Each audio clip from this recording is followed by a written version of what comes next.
Welcome back to another episode of the Beyond the Blueprint podcast, powered by Lapolis Electric. I'm your host, Steven Marcelino, Vice President of Sales with Lapolis Electric. And today I have the pleasure of having Rob Costomiris, the President of the My Home Group, with me today to join us on another episode of Beyond the Blueprint. Thank you for joining us, Rob. Thanks for having us, Steve. So, Rob, why don't you tell us a little bit about the My Home Group and what you guys do? We are a private equity firm that focuses mainly on buying real estate. Our primary business is fix and flip, where we use debt to finance a large portion of it, and we have investors come in and what I say is the cash to close, and we give them a nice little return to do it. And what is a project has been 3 years in the making is starting to come to fruition just this year in 2024. We got our commercial side up and running, and we're doing some developmental work in Texas and then Very here in nice. Westchester as well. What type of developmental work are you guys doing? Is it more on the residential side, commercial? What are you guys looking at right now? The two projects in Dallas, Texas, are both residential. One's at a small townhome, I guess, area project, whatever you want to call it. And then another one is 8 single-family residential properties that are all detached, and I guess it's like a little estate, if you want to call it, tiny little area. And then here in New York, we're doing a subdivision of a large property. It's one house, and we're subdividing it into 3 properties. Wow. So those sound like some pretty involved projects. Now, like the project in Texas, I can imagine, I mean, you're here in New York. Do you guys have an office in Texas, or how does that work? We have a partner that we utilize. She is or was a real estate agent that's getting into the development work that we rely on. And then she has a contractor or a builder who is doing a lot of the construction, who is also partners. The two of them are like a whole party out there. Nice. And then we utilize them to do it. So on like the construction and contracting side, you know, how heavily are you guys relying on your subcontractors, you know, when you're doing these projects, you know, in terms of, you know, are they getting architects involved, different types of engineers? Because when you're doing, especially fix and flips, I mean, the infrastructure side of it, whether it's a house or a large commercial building, you have to pay a lot of attention to it, I would imagine. You know, just with my knowledge of the electrical infrastructure, you know, over the years, you know, these infrastructures get neglected, they age. So I can only imagine you guys are probably having these contractors or engineering firms, you know, go in there, do studies on the infrastructure, and then upgrading accordingly, or how are you guys handling that? So for the fix and flip, we rely heavily on engineers to go in there and tell us what the property looks like. If there's something heavily wrong with the electric or even the foundation for that matter, depending on what it is, if it's really bad, we won't get involved with it. We look for stuff that's just surface construction. We actually have a project, I think it's in Detroit, where the foundation is cracked, but it's not too bad. So we're going to take it over and fix up the foundation on that one. Electrical is a big one too, as you mentioned. Yeah. I know that's your specialty too.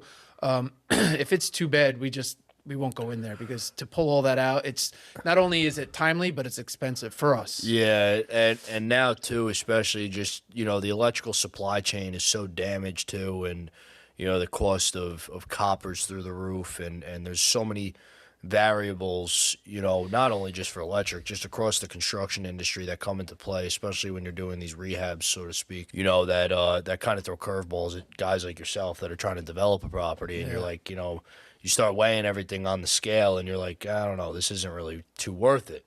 You know, and when the engineering firms are going in there, what are they testing? Like the integrity of the wire and the receptacles and the lights and different aspects like that, or how are they diving into the electrical infrastructure? Specifically, I'll be completely honest, I don't know exactly what the detail of what they Gotcha. do is, but overall, we get a, you know, is it thumbs up, thumbs down? Yeah. You know, is it good or bad? Well, if they say it's bad, we'll say, what's the, you know, what are we looking at here? And they'll get into it a little bit more.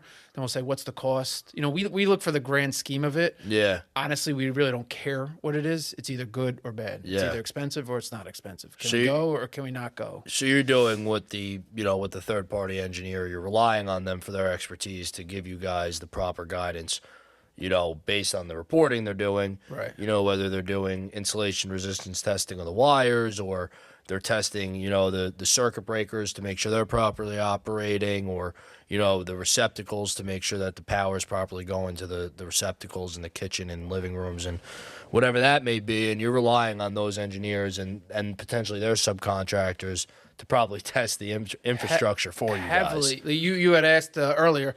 We rely heavily on the contractors, and you know it either goes really well or it goes really bad. There's no in between with contractors. So what's your, you know, because that's the second time you've mentioned that now about it could go good or bad. So it sounds like you may have had a poor experience with a contractor. Yeah. Why don't you unpack that a little bit? What separates, you know, from a developer's point of view, a good and a bad contractor? So I'm going to answer that in two ways because there's two different ways that we deal with it. And we have a construction management department within my office, and they're the ones that kind of handle the overall scope of everything. And once it starts going, they're the ones that are managing it, making sure they get paid, making sure the work's getting done on time. When it went bad, we had a construction manager that wasn't up to par. And he's like, you have to trust me. You have to trust me. I got to do this. He was trying to do something that was out of our comfort zone. We did it. And the contractor ran off with about $15,000 of ours, just gone up and disappeared. And then we had to find, not only did we have to find a new contractor, but then we had to, you know, find a way to make up that $15,000 within that we ended up making it up on the sale of it.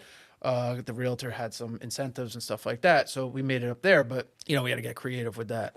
Another time, we relied on a contractor to deal with a property that we just closed on. This wasn't his fault, but you know, he could have handled it a little bit better. We had just closed on a property. We had sent somebody there to take a look at it. A lot of times what we'll do is when we close on a property, before we get the contractor in there, we'll wholesale it for a little bit to see if we can unload it at a little bit, a nice little profit. If we can, we'll unload it. So somebody goes in and looks at it. It was 2-3 days after we closed. The contractor's supposed to be there the day of closing or the next day just to clean everything up, make sure everything's fine. It was in Detroit, and there was water. There was a video of water just gushing down from the ceiling on the first floor. That's like one of those doomsday moments. Everyone walks in and they have a knot in their stomach and they see the water running down the side. I'm laughing about it now, but when the wholesaler was looking at it, I'm looking over his shoulder. I'm like, what's he looking at? And it's just literally a stream of water. I'm like, wait, that's one of our properties? So what happened? The contractor was supposed to make sure the house was in good condition and he missed it, or So he was on another project we were doing. He had told us he wasn't going to be able to get there, so we kind of knew it. It wasn't his fault. He really is a great contractor. He's not a bad contractor. It was just one of those things that a pipe burst in the middle of winter. And especially in Detroit, it gets so cold there. That's unfortunate. There's some things, you know, especially in my experience, there's just unavoidable circumstances, you know, when it comes to weather or, you know, acts of God, so to speak, lightning strikes and trees falling. You know, it's just unfortunate timing, I guess, for that pipe burst. Yeah, it's one of those, we closed on it. He's like, I can't get there for 3 days. Yeah, that's fine. Don't worry about it. Yeah. And the wholesaler goes in there and he's FaceTiming with the other wholesaler in our in-house. And we just couldn't believe what we were looking at, really. He's like, I was trying to get there. I couldn't get there. And we have a lake in the middle of a living room. I mean, I'm guessing everything worked out in the end, though. Yeah, it was fine. He shut the water off. Yeah. You know, he got there in time, shut the water off. Good. There wasn't too much damage. There was nothing in the house, so. Yeah, at least it was it was just being sold, so they were able to remediate it, and hopefully it didn't affect too much downstream. Now, on the flip side, because we do a lot of out-of-state stuff, when we do have a good contractor, they legitimately manage the entire project on site for us from start to finish. So when you have a good one, they're letting people in to see the house when they're done with it. They're going above and beyond for what they do. And you can't put a price on a good contract. No, you legitimately cannot put a price on a good contract. And that's like what we deal with a lot. You know, I'm happy you bring that up because, you know, like I'd mentioned, Lapolis has been around for about 40 years now. And I truly believe you do not become a staple in an industry by cutting corners. You know, so a lot of the time when people ask us to lower our price or do something this way opposed to that way, you know, we have no problem telling people no because we hold our quality of work to a certain standard. So all of our clients are guaranteed a finished product that is safe, operable, and efficient for whatever, you know, whether it's a residential home, a commercial tower, a data center, a hospital. You know, cutting corners is probably one of the worst things you could do as a contractor. You know, we refuse to use parts from China. You know, we want to make sure everything we're using is manufactured in either, you know, the United States or Europe, you know, because that's where a lot of the great products come from. And, you know, we make sure that we're properly estimating the job so the timetables are right, the price is right, and, you know, we're not, you know, we refuse to cut corners, you know, and that makes or breaks a job. And it also makes or breaks a relationship because a lot of what happens is you get the contractors that cut the corner, and then next thing you know, they're trying to make it up in change orders, or they're saying, "Oh, I didn't have this when I initially estimated the job, so I need another $50,000 in my budget." And you sit there as the developer, and you're like, "Well, I don't have $50,000 to give you, so figure it out." And then next thing you know, it's, you know, if you are in that situation, the finished product is like a big question mark at that point. And that's a very unsettling feeling for people, you know, like yourself that are expecting a top of the line product. And then next thing you know, you're like, all right, well, now this guy sounds like he's going to screw me. Well, we've had guys threaten to walk off because we wouldn't pay for change orders. Yeah. We take on debt, so we have to answer to people because we can't just willy-nilly say, oh, here's a new door, here's a new, you know, oven, here's a new electrical panel, here's a new... We get a scope of work. We have to stick to that because we have to answer to them. They can't just give us money. Are you relying on your contractors to choose? So you obviously have like your primary, you know, your general contractor or your CM, your construction manager. Are you relying on those people to choose the subcontractors as well for like HVAC, electric, plumbing, and all the other trades, or are you guys handpicking those trades? So we've had it a combination. We like it better when there's a contractor that does it all. Okay. But we've done it where we've done everything ourselves. Just, you know, had the HVAC guy come in, electrical guy come in, flooring guy, painters. It's a little more work, but You have more it's definitely control. a lot cheaper too. when we do And you have that. more control over the end product. Because when you have a general contractor choose everybody, I mean, they're marking everyone's cost up, rightfully so, because all the work's passing through them. You know, so that's where you're probably saving anywhere from 8 to 15% on the overall finished product if you're choosing everything, you know, yourself. But aside from the cost, what was the quality control like when you guys were choosing the contractor opposed to having a GC choose the contractor for you? Were you happier with the end product, or did it just cause more undue stress and headaches for you guys? Just more time. Yeah, more time. Yeah, there wasn't really much of a difference. It was just more time Yeah. that it took for us. Very interesting. So, And mental space, which a lot of people don't say. I mean, the stress that it takes just to get one person in, get another person out.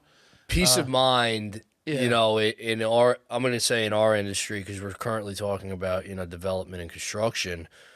Peace of mind in this industry is such an unspoken, like, luxury. Yeah. You know, when I'm, you know, I was just talking with, you know, Fran and everybody about just like the whole portion of doing the podcast with just simply posting on LinkedIn and Instagram and YouTube and the content strategy and that whole side of this, you know, because it's great to sit here and do the podcast. It's so much fun. But when it comes down to it, you know, where you have to make the clips, you have to post the content and that side of it. And then I look at my daily workload for what I'm doing for Lapolis on, you know, the electrical construction and engineered services side and, you know, working with my team and sales and business development and, you know, operations. And I'm saying all this because it's like, at what point in my day do I have time to decompress? You know, same thing for you when you're working on flipping a property, doing acquisitions, looking at businesses. You know, it's like you go through your day to day and there's like no time in our schedule for ourselves. So when you can buy yourself those moments of peace of mind, even if it's just 15 minutes a day, it's like a breath of fresh air. Yeah. You know? Yeah. So it's definitely an unspoken luxury, so to speak, in any industry. You know, anybody that is working at a high performing level, whether it's in, you know, finance or construction or media, you know, sports, whatever it is, typically that person or people are working at such a fast pace, such a detailed pace. You know, you're not trying to miss anything. You want to make sure all your I's are dotted, all your T's are crossed, and you're doing that at the expense of you know, your own peace of mind. Yeah. One thing I say to individuals when I'm talking to investors, and they're like, well, why can't I just flip a house myself? I'm saying you can, and you'll make a lot more money than what we offer you. and we give a nice little return. I'm not putting down what we do. But the first thing I ask them is like, have you ever flipped a home? And most of them who say that, it's like, no. I say, well, do you know the mental space it takes up? Forget about the actual time it takes to go there and do everything. Just the mental space, even when you're at your primary job or whatever it is you're doing. It just, because I flipped a couple homes and it just takes up your entire day. Whether you're there or you're not there, it's still taking up your entire day, especially if you're not in the business. For somebody like yourself, it might be a little bit easier because you know the timing of getting people in and out of projects. But for somebody like myself, like, now I do it, but when I wasn't doing it, it was all day long, every single day. Even when I was not on site, I was still thinking about it. Yeah, I mean, flipping a home is great. For me, I would definitely have a great grasp on like the construction side of it. But then there's the whole other side of the financing and the banking side, the real estate side that I'm not a real estate agent. I'm not a banker. I'm not an investor. So like everybody specializes in something, and I truly believe that like, you could learn, but it's better to learn under the guidance of somebody that does it every day for a living. Right. Because if you make a mistake anywhere, whether it's on the investment side, the construction management, these mistakes cost a lot of money. And they could significantly damage somebody's livelihood in general. We're not talking about, selling candy bars at Grand Central Station. These are serious investments, and, there's the other component of it too, life safety and, all the other unknowns that people aren't aware of that go into flipping a home. Yeah. And anybody, you're in construction, you know this better than I do. From investors, I always get, what happens if something goes wrong? I always tell them, I go, it's not if something goes wrong. Something is guaranteed to go wrong, regardless. Finding the house, closing on it, the construction, the sale, there's something's going to go wrong somewhere. Yeah. And a lot of investors don't like to hear that. I'm like, but I'm telling you, we know how to handle it, but something is going to go wrong at some point in time. Yeah, I mean, there is no perfect project in my eyes, but it's a matter of how do you create a solution in a very timely manner to make sure nobody was even aware that there was a problem. 100%. And that's another thing that I convey is like, you'll never know about these problems that come up, but I'm telling you right now, there's always something that's going to go wrong in a project. Always. I mean, and that's like, when I speak with my team, people come to me with problems, and I tell them I need problem solvers, not problem creators. One thing I walk around the office saying are there are no problems, there's only solutions. That's it. People are like, why do you always say that? I go, because it's not a problem. Let's just figure it out. Let's just figure it out. And that was taught to me. And that was taught to me when I was a junior estimator, 5-6 years ago. The guy that trained me on a daily basis, Eric Martinez, whenever I would say, listen, I don't know, how are we handling this vendor quote or this, GC objection, or how are we answering this RFI? He would always look at me and say, Junior. Everyone in my office calls me Junior because my father's Steve Sr. Junior, I need solutions, not problems. Let's go. Come on, figure it out. Yeah. And he would make me sit there and figure out the solution for the question I was asking him. And because of that, he really trained me very well to find a solution in any problem. Even if I'm not trained in that specific area or what we may have been speaking about, it made me grow so much by looking at things from a solution standpoint, opposed to, oh crap, we have a problem, I'm going to sit here and harp on it. Yeah. Because that's no productive way for anybody in any business to operate. And I got to say, for you, probably was so frustrating for somebody to say that to you. Oh, my And you're God. sitting there like, come on, if you just know the answer, just give it to me. But I'm telling you, as time goes on, you'll see something, you'll be like, oh, this is how I fix it. Oh, this is how I fix it. Oh, this is, even if it's not that same problem, if it's something that comes with a certain similar solution, you'll know how to do it.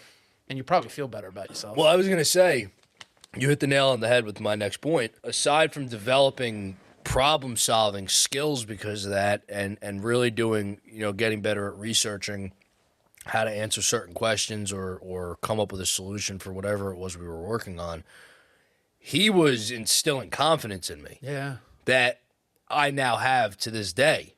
Because now I said, okay, well, I'm not relying on this guy to answer all my questions. He gave me, my gusto to feel confident, like I'm answering this question this way and it's right.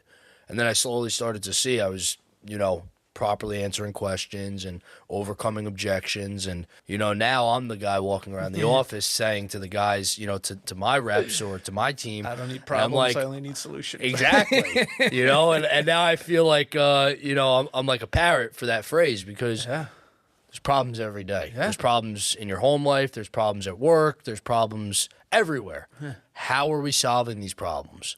And why are these problems present in our current reality? But also, you either want to solve the problem or you don't. There's no in between. It's No. And typically people that don't want to solve the problem, it's because they're either lazy or they're not equipped to solve the problem. It's usually because they're lazy. Because they're lazy. I had a situation when I was on Wall Street. It was a big issue that came up. It turned out not to be a big issue, but at the time it was a big issue. It was taking up our time. I was in the office till 3 a.m. at times. When we were going through it, the senior partner, he was just like, we got to figure this out. You got to figure it out. You got to figure it out. I don't have time to do it. And I didn't know what to do. I didn't know how to I was so annoyed, legitimately throwing papers, like getting pissed off, like whatever you could think at my wit's end, literally coming in at 7:30 in the morning when I was working in the city, there till 2, 3 o'clock in the morning. Yeah, that's crazy. 9 o'clock at night, 10 o'clock at night. It was so frustrating. Finally got through it. Everything was fine after that. There was nothing came of it. There was no issues. And then it was like 3 or 4 months later, he calls me into his office and he's like, remember that little situation we were dealing with? I was like, yeah. He was like, so remember I was kind of blaming you? I was like, yeah. He's like, well, it wasn't 100% your fault, I found out. He goes, but I'm glad that you solved it. What? You were making me go through all that? But I came to learn that because I solved this huge issue, I mean, like huge, like I had stacks of papers on my desk. Like I was literally hiding behind the desk. People would come, I had other responsibilities I was doing at the time, and people come to my desk. I'm like, not now. I can't deal with this right now. I'm dealing with something else. For I think it was 2 or 3 months I was dealing with this. Wow. And so I was pissed off, annoyed, frustrated. But now that I got through it, I now know I can handle anything. And it was something that made me stronger of a person from where I was. I truly believe, especially like in early career or mid-career, those, situations that seem like problems in the beginning, or mistakes or, a hardship, related to the job, I think those are the best growth moments for anyone in any industry. It's like I've learned the most from mistakes I've made and getting the proper guidance either from a mentor or, a senior member of my team and saying, Steven, listen, I understand why you did it like this, but you should do it this way, and this will be the outcome. Yeah. And I'm getting, I get great advice from guys in my company, that have been in the industry. We have at any given moment, if we're sitting around a conference room table, I know Carmine Lapolis says it all the time, over 250 years of experience in our office, just from having 4 or 5 guys around a table, let alone the whole company. And I'm grateful for that as a younger guy in the industry because at any moment I could walk into Rob Doria's office or, my father's office or Carmine Lapolis, Paul Lapolis, Scott Hirsch, Ches DeGennaro. These are all guys, Ryan Knapp, Eric Martinez. These are all guys that have been in this industry for, more than a minimum of 15, 20 years each. Some of them like Carmine, my father, Rob, have been in the industry for 40 years, each. And I could go to them with anything and ask, how would you guys do this? And they'll explain it to me. That's one great thing. I think mentorship is huge now. And yeah, but see what you just said? You didn't go in there and say, how do I fix this? You said, how would you do this? Yeah. And that's what I learned. There's a big difference between how do I do this and how would you do this, because you're not putting it on them. You're trying to actually learn from the situation as opposed to getting the solution. Yeah. You're getting the same thing both ways, but you're not looking to them for the answer. It's like you're making it seem like, and I don't know if this is the case, but I'm sure it is, you try to come up with something, you're running into roadblocks, and it's like, hey, I know you guys have been here. Can you just, give me a hand with this, as opposed to just give me the answer now? Exactly. And because of that, mindset that I have, I've grown, tremendously in my own career because I'm willing to take advice and guidance from guys that have been doing it. These are guys that have built 60-story towers, in Manhattan. They built hospitals, data centers. I'd be foolish to not go to them and get that type of advice, because it's that that guidance holds so much value, and I think it's just such a important part of business is having mentors that you could trust and rely on to ask those types of questions to. And that'll give you the good advice. Yes, and not guide you down the wrong path. Because I'm sure there's mentors out there that shouldn't be considered mentors. Probably. Fortunately, I don't have any of them in my life.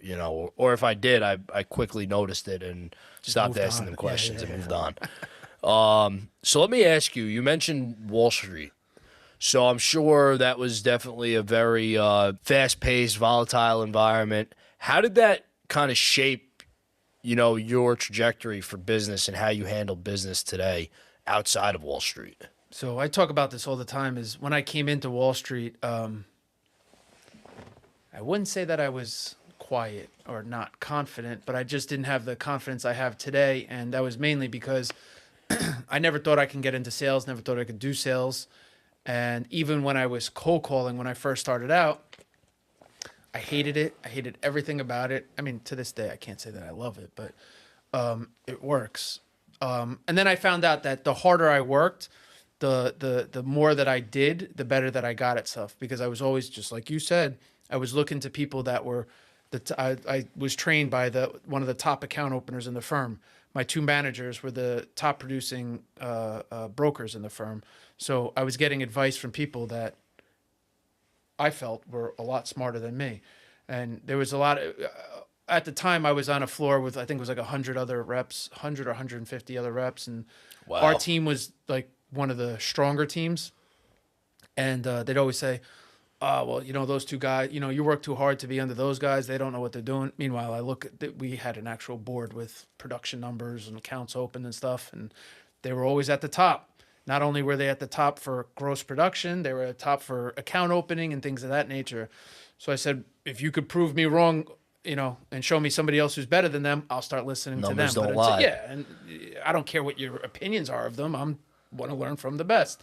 So once I got good at what I was doing, and I was never really the first one in, but I was definitely one of the first, and I was never the very last one out. I lived in New Jersey at the time, so I had to leave at a specific time to catch the last train home. But I was definitely one of the last ones there at all times, and that was solely because I knew I wasn't the most talented, and I just learned how to deal with situations and hone my craft, if you will, and learn how to sell the way that I would sell. I'm not that hardcore guy that stands there and just, come on, you got to buy today. You got to buy today. I was always the guy that would kind of finesse it, kind of make them laugh. And once I have somebody, unless they tell me no or, get out of here, kid, I would always follow up with them until I was blue in the face. And people would say, you don't stop, kid. You're the most persistent person I know. Let me ask you, that's interesting. What would you say your tactic for follow-up on a prospect was? How many times a week? What would you say? And then following the prospect follow-up, what's your closing tactic? How do you like to close business? Because I think closing is a very unique feature that not everybody has. I think people are great at getting through doors. People are great at cold calling, but closing is a very, you have to be a very specific creature of habit to close jobs. A lot of people are scared to close because they're afraid that they're going to get the no or the maybe or anything but the yes. And the way that I go about it is, number one, I call them until they pick up. That's number one.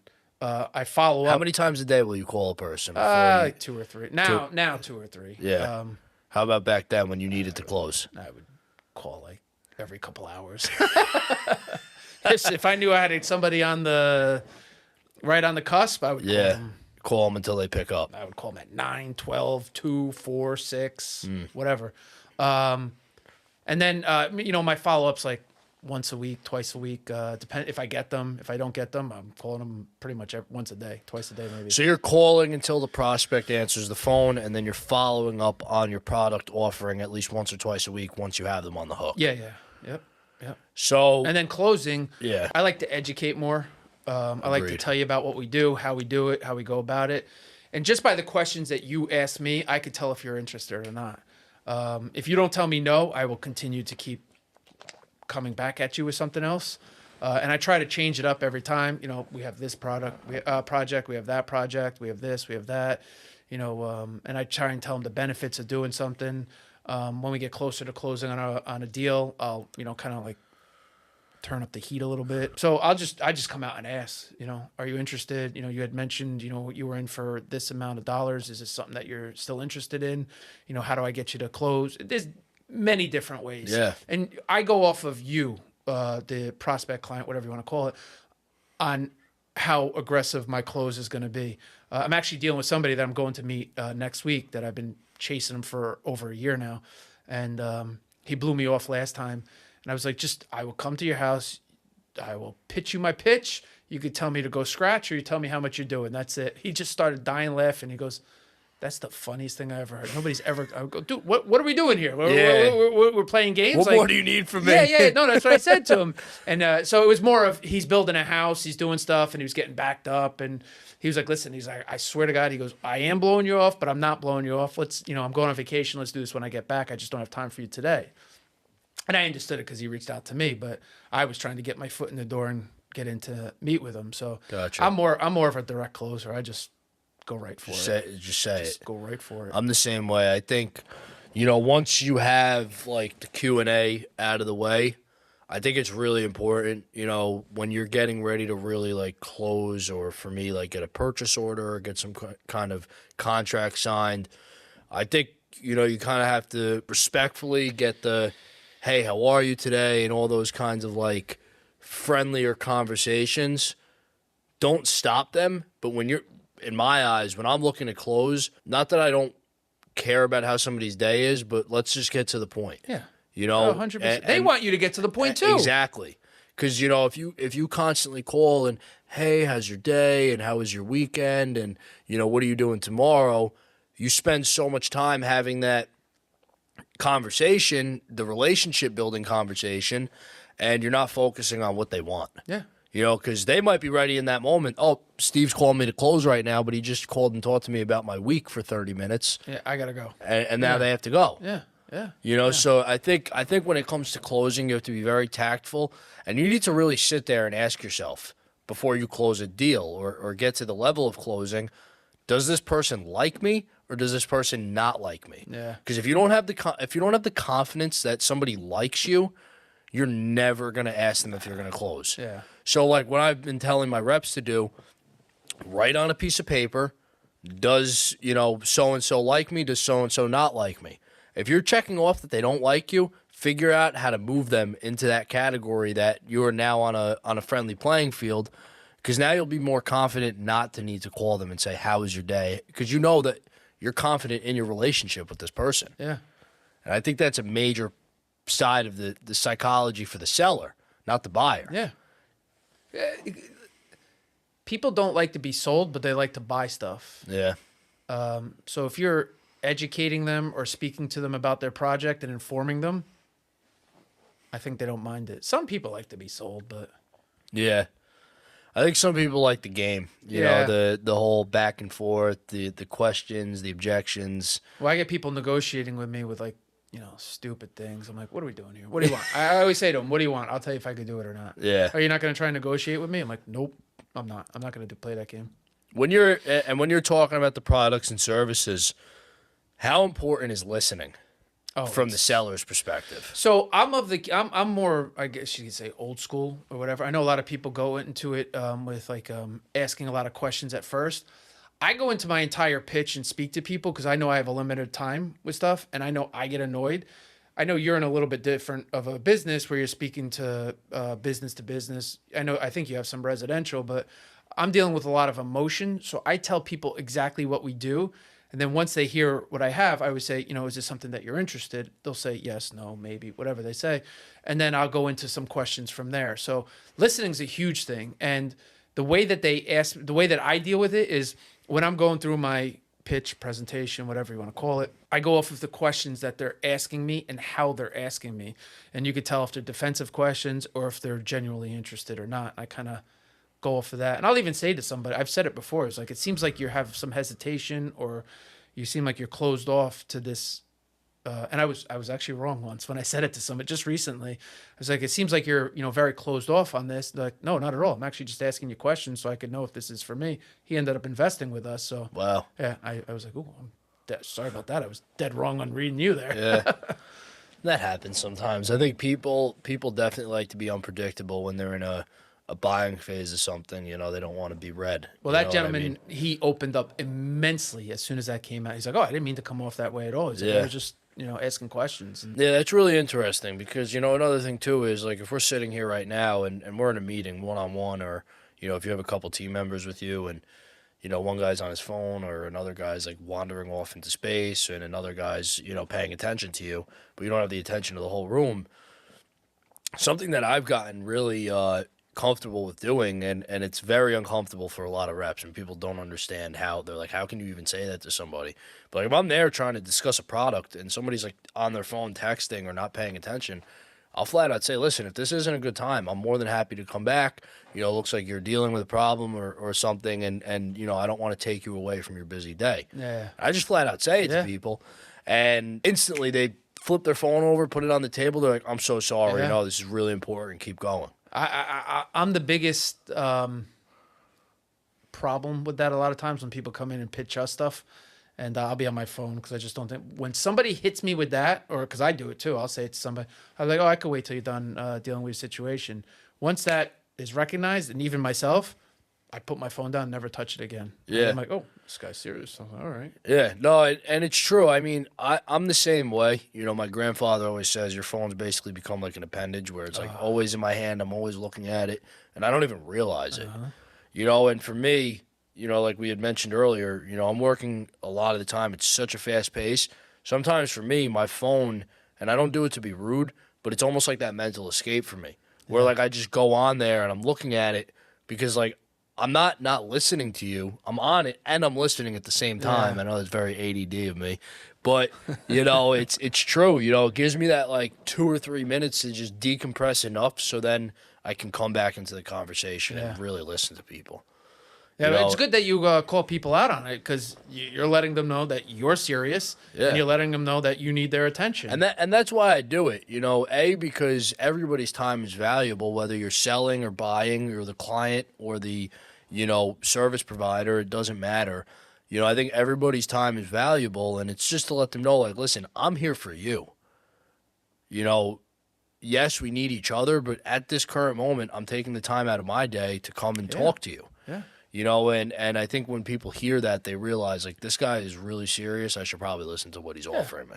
And I always say to them, listen, if you're not interested, that's fine. We could move on. I always tell, especially my guys, I tell them, the best thing you get is a yes. The second best answer you get is a no. A no. Because right away they're not interested, and you don't have to go on with it. It's the term that I talk about all the time is get to know as quickly as possible. Yeah, you want to. Yeah. As hard as it is to hear and as much as it stings, at least you get it out of the way and you move on. The word no does not bother me anymore. I mean, it doesn't bother me anymore either. But I think it's it does sting a lot of time when you think you have somebody. That hurts. Yeah. Especially when you're like have a project you've been working on for like maybe like that 6 to 9 month to a year range, and like it's a big job. It's going to be great for the company, and you want to bring this client in to add them to your resume, and the next thing you know, they're like, yeah, we're not going with you. It's a gut punch. All right, on to the next. Yeah. It takes a second. It takes a second. You got to process it.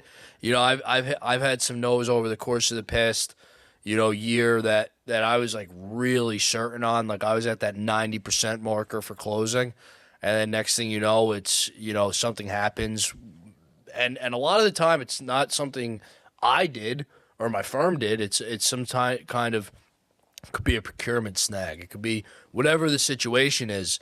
And then they hit you with the, for now it's a no, but try again in a year or two. And you're like, wow, I just spent like 2 straight months working on that deal to lose it. It definitely stings. But while you're in that phase of I guess being told no, you got to stay on top of production. Yeah. That's really, in my eyes, that's what separates the good reps from the bad reps. You could be told no. It's okay to process it and understand like that hurt. You know, I spent a lot of time on But that. you got to get back up. But and you got to going. keep you got to process that emotion while you're still going. Yeah. You know, it's like Yeah. it's like if you have run flats on your car and the tire goes flat, you know, don't stop. Keep going until you can change the tire, and keep going. Yeah. I You know? had a project I was working on here in Westchester, and it was one of the first ones where I was putting the whole thing together. I structured the deal. I did everything. And there was a miscommunication between myself and the builder, and then it just fell apart big time. Not in a bad way. Like, things weren't bad between myself and the builder. I was just like, this isn't going to work. And he's like, no, I totally get it. I was like, I was sitting at my desk. I was miserable for about, I don't know, 20 minutes, half hour, whatever it was. I was still working, but I was just sitting there. People were coming up. They're like, what's the matter? I was like, deal just fell apart. They're like, oh, I never seen you like that. I was like, just give me a little bit. I'll be fine. And then, you know, was it 30 minutes later, I was back. I was fine. And that's what it comes down to. You know, 20, 30 minutes, that's not really going to make or break your career or, you know, other opportunities, but it's important you take that time to process it, especially when you're especially when you're working on a deal that you're like, you know, because a lot of the times too, like when you're working on, like me, I'm working primarily only on enterprise accounts, you know, at this point in my career. All the other stuff, you know, the rest of my team handles. So like if I'm losing a deal, I'm losing a big deal. Yeah. You know, it's not like I'm losing a $10 or $20, $30,000 job. They're, you know, 6-7 figure deals that are, you know, that I lose, and those projects take months to put together. You know, meetings with other team members, with engineers that I have that we have in our office, like, you know, Gary Mancini and a couple other guys. You know, we're bringing people to the table. We're doing the dog and pony show. Yeah. You know, 2 or 3 meetings with, you know, with the buyer, and it's, you know, for those projects, if they do fall apart, you know, fortunately I could cross my fingers and say it's not many. You know, if I lose a big deal, it may only be 1 or 2 projects a year, which is not bad at all. Yeah. But when you do lose those 1 or 2 projects, it's definitely a real, you know, it's a kick to the nuts, to say the least. That's what it feels like. Yeah. So let me ask you, you know, I think this was, you know, we had some great conversation today.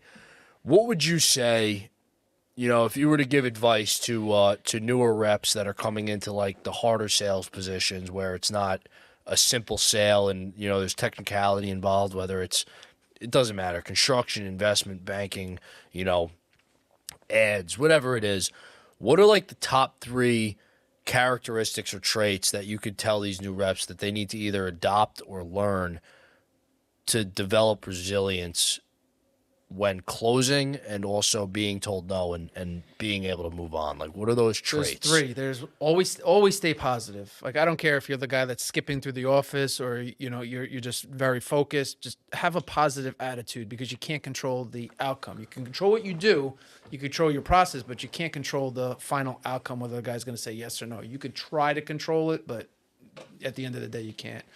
Another one is, and this goes for you too, because you're dealing in bigger sales. Mine's more immediate of a sale.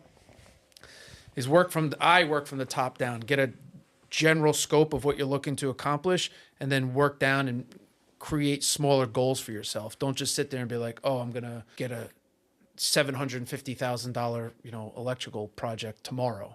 You know, try and get little ones, increments, and build up, and figure out what you want to do. You want to get, you know, a new computer system. You want to set up a new data room or whatever. You know, figure out how you're going to go about that just by slowly doing little projects. And the third is just be consistent in what you do. Just be very consistent. Just stay focused on what it is you do. And I guess all these 3 things go hand in hand, at least to me, because it's just a daily occurrence for me. Yeah. But be very consistent. Don't ever give up, and don't ever lose sight of what your end goal is. Thank you for that, Rob. I really appreciate it. And I just want to thank you for coming on this having me, episode. man.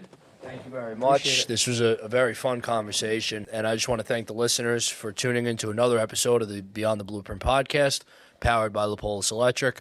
I'm your host, Steven Marcelino, Vice President of Sales with Lapolis Electric. Have a great day.